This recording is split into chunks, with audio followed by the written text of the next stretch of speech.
नमस्कार, मैं बीके दीक्षित आप सबका हार्दिक स्वागत करता हूं। और आज मैं पेश करने जा रहा हूं क्लास 9 साइंस का पहला chapter matter in our surrounding. अब इस चैप्टर के दो आपके सामने वीडियो आएंगे जिसमें समस्त सारे चैप्टर्स को विथ एनसीईआरटी सॉल्यूशन के साथ कवर किया गया है और एक्सप्लेन इजी लैंग्वेज में एक्सप्लेन करने की कोशिश की गई है। तो क्लास 9th के लिए ये जो सीरीज शुरू कर रहे हैं साइंस के लिए काफ़ी फ्रूटफुल होगा। आशा है आपको पसंद आएगा। पसंद आए तो सब्सक्राइब कीजिए, शेयर कीजिए ताकि इस चैनल को प्रमोशन मिले। एक चीज़ और बताना चाहूँगा कि मेरे क्लास 11, 12 और क्लास 6, 7, 8 के ऑलरेडी वीडियो इस चैनल के ऊपर जो है मौजूद हैं, तो आप उसका भी लाभ उठा सकते हैं। तो इससे पहले क्लास 9th का मैंने एक वीडियो डाला है, ठीक इससे पहले ही, जिसमें मैंने क्लास 9th के जो सिलेबस, जो मास डिस्ट्रीब्यूशन डिटेल जो दिया गया है वो सबको मैंने एक्सप्लेन किया है। तो अब मैं स्टार्ट करने जा रहा हूँ पहला चैप्टर। पहला टॉपिक है, चैप्टर का नाम है मैटर इन आवर सराउंडिंग्स। तो इसमें सबसे पहले चीज़ है कि मैटर क्या होता है। तो आप एक उदाहरण देना चाहूँगा, जिस तरीके से एक लड्डू होता है, बूंदी का लड्डू होता है, बहुत सारे बूंदी से मिल करके लड्डू बना होता है और उस लड्डू को जोड़ने का काम एक जो रस होता है वो उसको जोड़ने का काम करता है। जो मैटर होता है इसी तरीके से टाइनी पार्टिकल्स से मिलकर बने होते हैं। और जिस तरीके से जो है बूंदी के लड्डू एक लड्डू बनाते हैं कंप्लीट, उसी तरीके से जो पार्टिकल्स हैं एक दूसरे के साथ जुड़ करके एक वो मैटर बनाते हैं। यानी matter is made up of tiny particles, ये फिजिकल नेचर है, उसको हम एटम कहते हैं। और मैटर का जो साइज होता है वो वेरी वेरी वेरी स्मॉल होता है। तो ये दो आप फिजिकल नेचर ऑफ मैटर में लिख सकते हैं, डिस्कस कर सकते हैं कि matter is made up of tiny particles called atom. और दूसरा, the size of the tiny particles are very very small, ये इतने छोटे होते हैं कि हम इसको आंखों से देख नहीं सकते। अब इसके लिए एक आप यहाँ पर देख सकते हो डायग्राम में कि यहाँ पर ये शो करने की कोशिश की गई है कि जो मैटर है वो टाइनी पार्टिकल से मिलकर बना है। और ये सॉलिड हो चाहे लिक्विड हो चाहे गैस, इसके अंदर जो कंपोनेंट है पार्टिकल्स ही हैं जिनको एक कंपैरेटिव लुक दिखाने की कोशिश की गई है। अब हम पढ़ेंगे कि जो पार्टिकल जिनसे मिल करके मैटर बने होते हैं उन पार्टिकल की कैरेक्टरिस्टिक क्या फीचर है। लेकिन उस पार्टिकल के फीचर को पढ़ने से पहले हम कुछ एक्टिविटी के द्वारा ये शो करने की कोशिश करेंगे कि मैटर एटम से मिलकर बना होता है और वो बहुत छोटे होते हैं। यहाँ दो एक्टिविटी दी गई है। पहले एक्टिविटी में है कि potassium permanganate, A pinch of potassium permanganate जिसको लाल दवा कहते हैं, एक टेस्ट ट्यूब के अंदर ली गई है और उसमें वाटर के कंटेंट को बढ़ाया जा रहा है। वाटर को जैसे जैसे हम डाइल्यूट कर रहे हैं, पोटेशियम परमैंगनेट गायब नहीं हो रहा है, कलर भले फेड हो रहा है।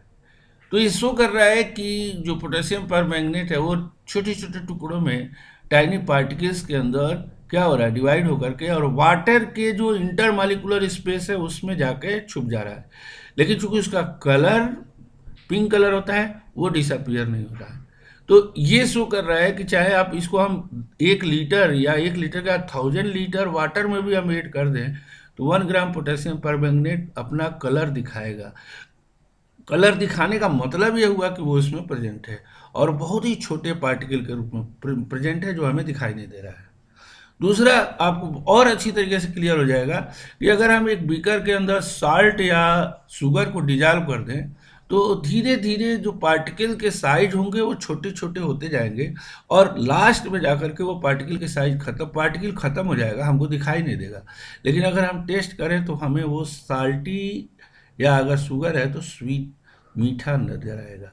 तो ये जो टेस्ट है उस बेस पे हम पता लगा सकते हैं कि साल्ट या शुगर का पार्टिकल मौजूद है लेकिन वो दिखाई नहीं दे रहा है।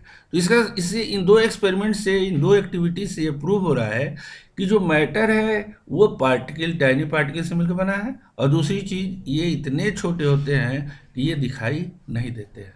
तो ये फिजिकल नेचर ऑफ मैटर से रिलेटेड 2 पॉइंट थे और हमने 2 एक्टिविटी के द्वारा इसको एक्सप्लेन करने की कोशिश की है।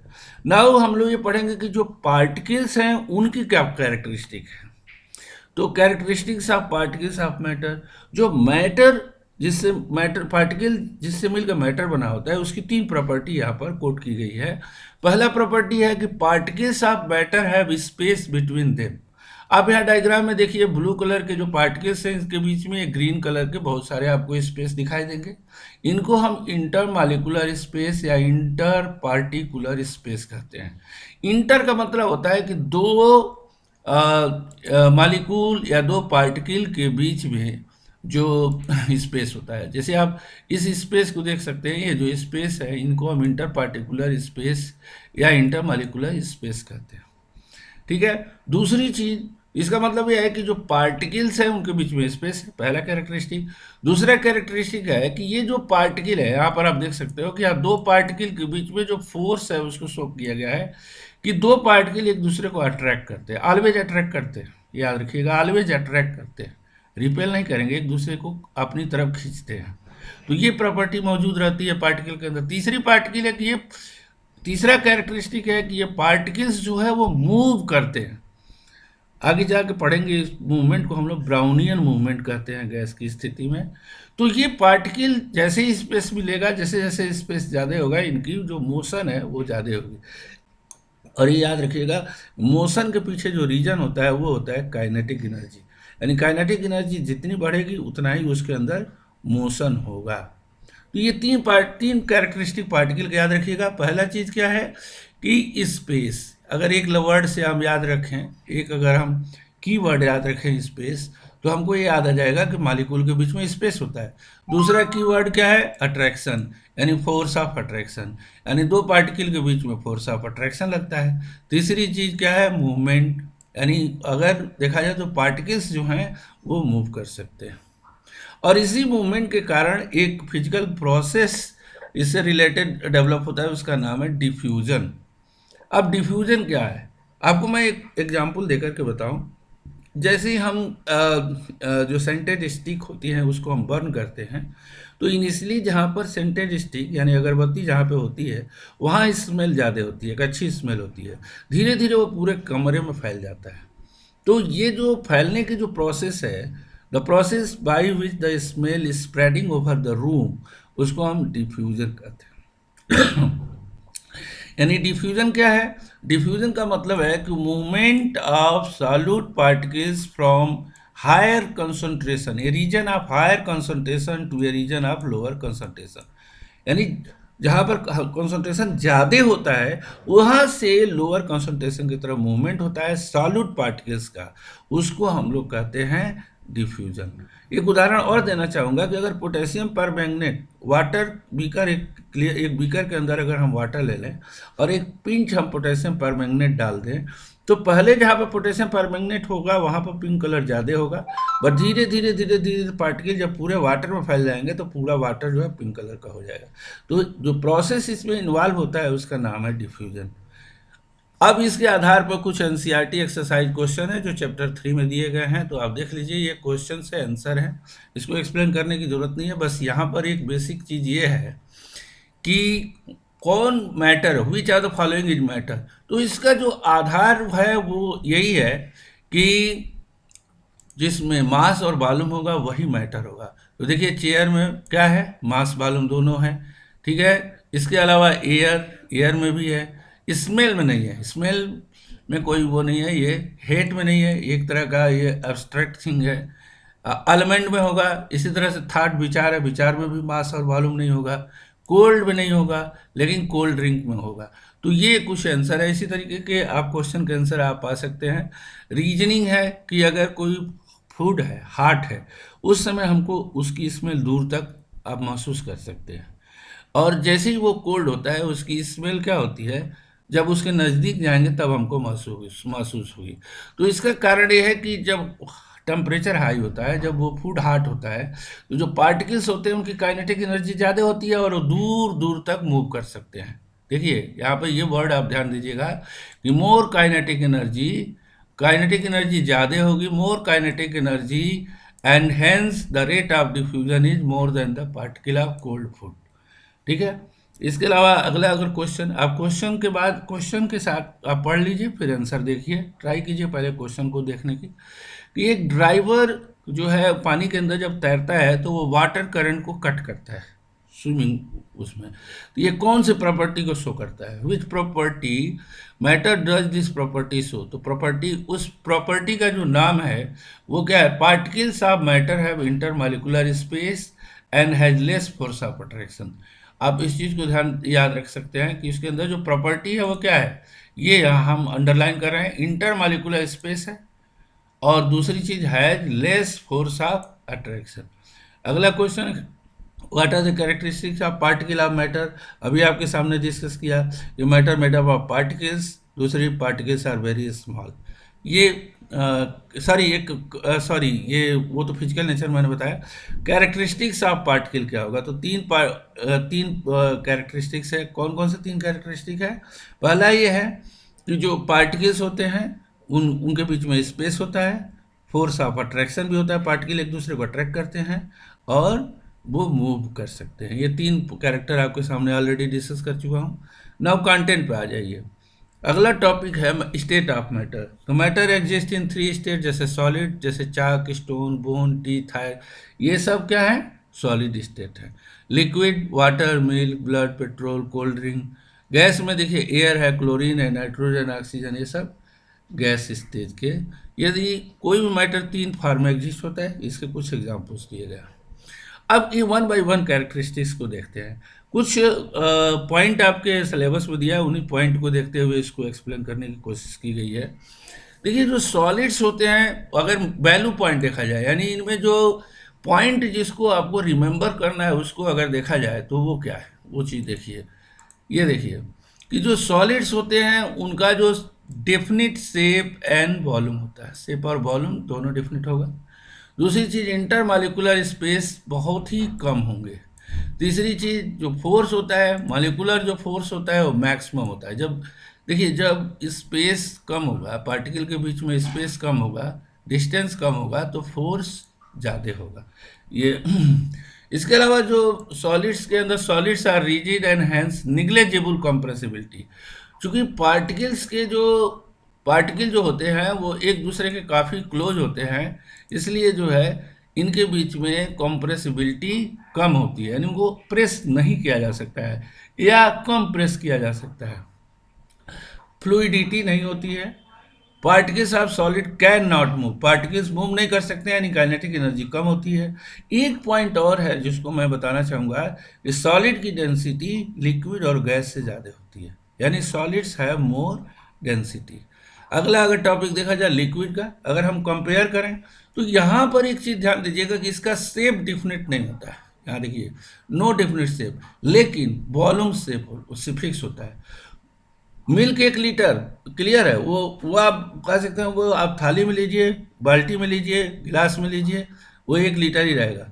उसका जो है वॉल्यूम नहीं बदलेगा, लेकिन शेप बदल जाएगा। गिलास में गिलास का शेप हो जाएगा, थाली में थाली का शेप होगा, तस्तरी में तस्तरी का शेप होगा। तो शेप डेफिनेट नहीं है, लेकिन वॉल्यूम फिक्स है। दूसरी चीज़, जो इंटरमॉलिक्यूलर स्पेस है सॉलिड की तुलना में ज़्यादा है, लेकिन गैस से कम है। इंटरमॉलिक्यूलर फोर्स देखिए, आप अगर स्पेस को हम फोर्स से जोड़ सकते हैं। देखिए जब स्पेस जितना कम होगा फोर्स उतना ज़्यादा होगा। अब यहाँ पर स्पेस ज़्यादा है तो फोर्स कम हो जाएगा।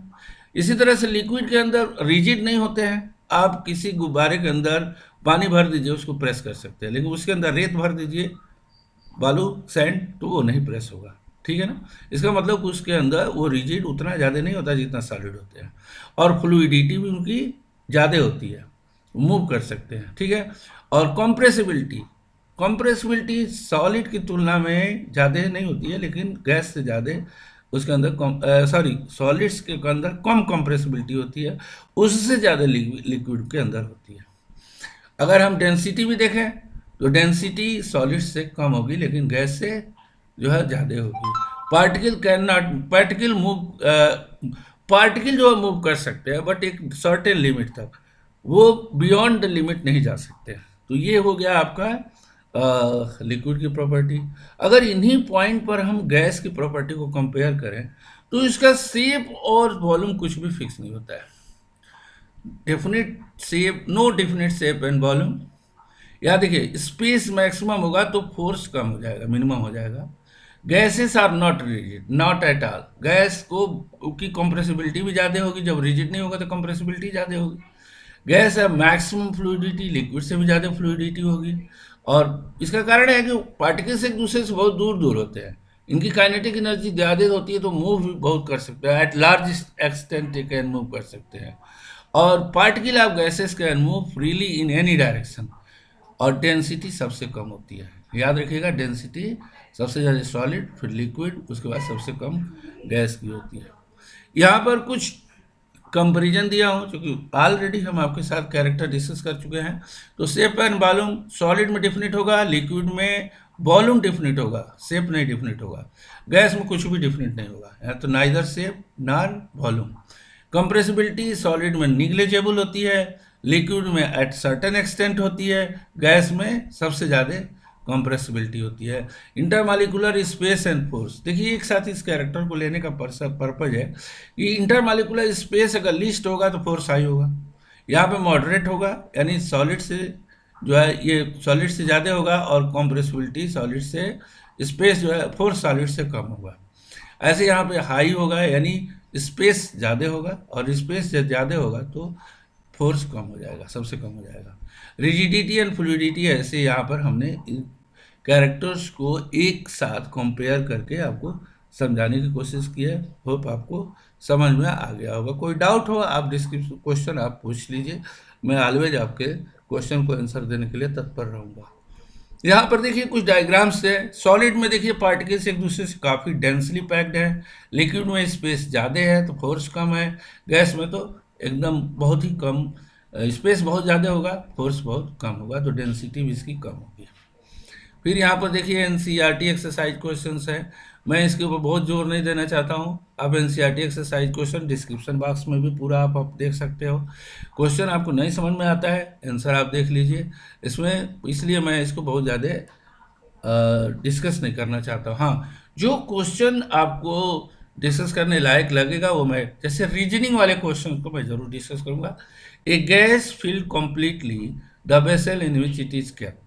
देखो गैस के मॉलिक्यूल और लिमिटेड, मतलब कोई लिमिट नहीं होती है, काफ़ी दूर दूर तक फैल सकते हैं। तो जिस आप पार्ट में रखेंगे उस पूरे पार्ट में गैस के मॉलिक्यूल फैल जाएंगे, क्योंकि उनकी क्या होती है, फ्लूइडिटी ज़्यादा होती है, उनकी फोर्स ऑफ अट्रैक्शन बहुत कम होता है, काइनेटिक एनर्जी ज़्यादा होती है, तो वो बहुत ज़्यादा फैल जाते हैं, एक्सपेंड कर जाते हैं। तो वही यहाँ पर आंसर मैंने दिया है कि keeping moving in all direction hence fill the vessels completely in which they are kept, और इसका कारण है काइनेटिक एनर्जी। दूसरा रीजनिंग क्वेश्चन यहाँ पर आप देख सकते हो, दूसरा कि a gas exert pressure on wall of container. देखिए गैस के पार्टिकल कॉन्टिन्यूसली मूव करते हैं, तो जो वॉल है जिस कंटेनर में रखेंगे उसके वॉल से भी वो कोलाइड करेंगे, और जब वो कोलाइड करेंगे तो वहाँ प्रेशर एक्सर्ट करेंगे। आप आंसर यहाँ से देख सकते हैं। अब कुछ और क्वेश्चंस है। ए wooden table should be called a solid, क्योंकि उसका शेप डिफिनिट है, उसकी साइज डिफिनिट है, उनके मॉलिक्यूलर स्पेस कम है, फोर्स ज़्यादा है, डेंसिटी ज़्यादा है।